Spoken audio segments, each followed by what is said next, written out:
the danger of cold drafts on pianos and pianists.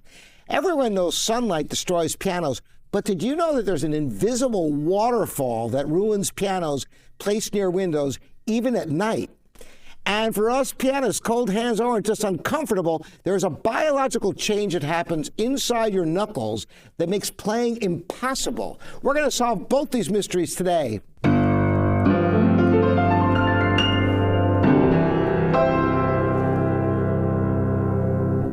Welcome to livingpianos.com. I'm Robert Estrin. We have a fascinating email today that touches on physics, instrument health, and human physiology. It's from John, a viewer in Houston, asking about that wintry weather many of us face. Hey, Robert, I hope you're doing okay, enough for better in the wintry weather I'm seeing on TV for your Cleveland area.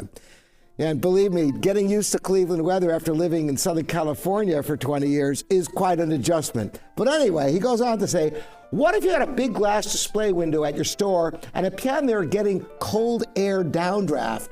How would that be affected? Any differential tuning, soundboard or rim changes, mechanism response changes?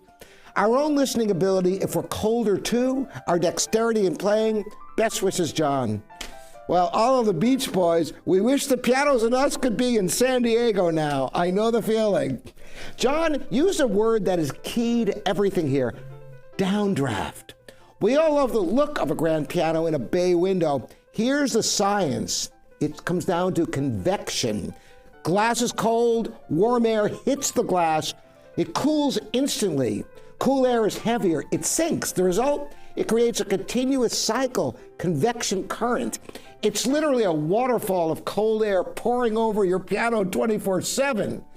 So why is this cold air dangerous? It's not just the temperature. The real enemy, it's humidity or the lack of humidity. Sounds funny, but let me explain a little bit. Cold air can't hold moisture. That waterfall effect is actually a beam of dry air. The dry air hits the soundboard, the wood shrinks. The crown, that arching of the soundboard, which is responsible for the proper tone of the piano, it flattens out. So the sound, you lose sustain and power. The piano sounds dead.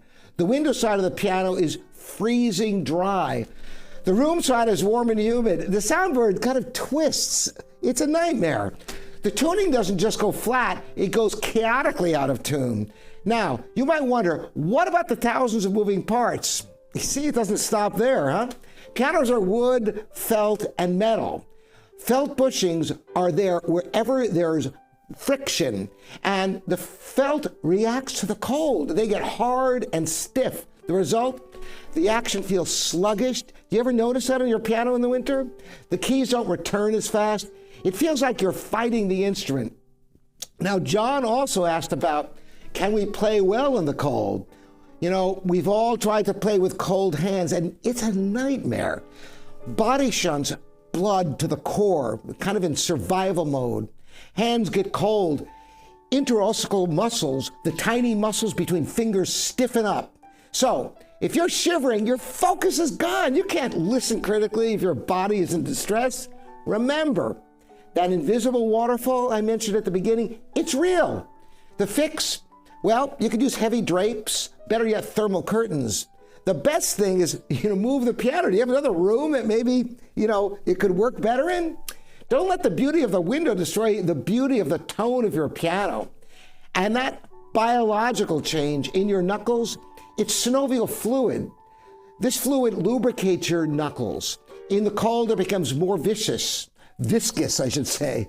The takeaway, you literally have more friction in your joints. You can't play fast virtuoso music with cold hands. It's physically impossible.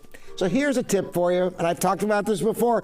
Run your hands under warm water before practicing. Not hot, just warm for a while. Get that blood warmed up in your hands and get those fluids moving better.